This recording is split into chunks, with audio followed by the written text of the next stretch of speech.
8623. Which procedure should you use if you find a vacuum-operated instrument glass loose? A. Mark the case in glass with a slippage mark. B. Replace the glass. C. Install another instrument.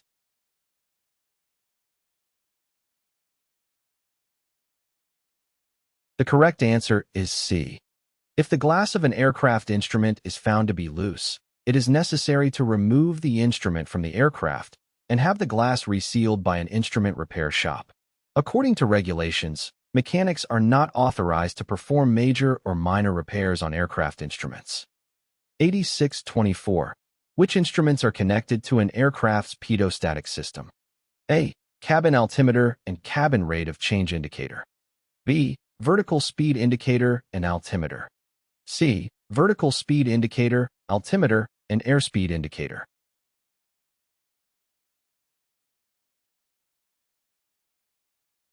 The correct answer is C. The correct answer is C. Vertical speed indicator, altimeter, and airspeed indicator. The aircraft's pitot-static system is responsible for providing vital air pressure measurements for various instruments. The vertical speed indicator, altimeter, and airspeed indicator are typically connected to the pitot-static system. The vertical speed indicator measures the rate of climb or descent of the aircraft based on the pressure differential between the pitot and static ports. The altimeter uses the static pressure to determine the aircraft's altitude above a given reference point.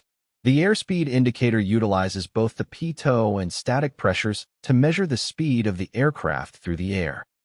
8625. Which of the following instruments will normally have range markings? A. Altimeter.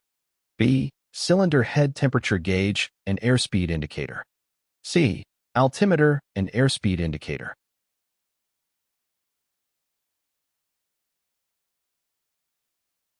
The correct answer is B. Among the instruments mentioned, the airspeed indicator and the cylinder head temperature gauge are the only ones that have range markings. 8626. How would an airspeed indicator be marked to show the best rate of climb speed? 1 engine inoperative. A. A red radial line. B. A blue radial line. C. A green arc.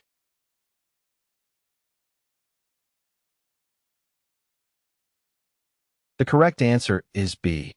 To indicate the best rate of climb speed with 1 engine inoperative on an airspeed indicator, it would typically be marked with a blue radial line. Option B is the correct answer.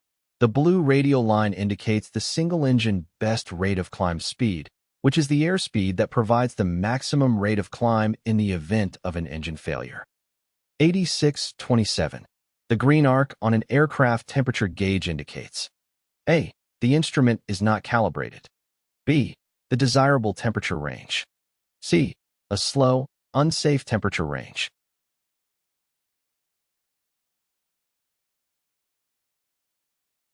The correct answer is B. The green arc on an aircraft temperature gauge typically indicates the desirable temperature range. Option B is the correct answer. The green arc represents the temperature range within which the aircraft's systems or components should operate normally and safely. Operating within this range ensures optimal performance and prevents potential overheating or other temperature-related issues.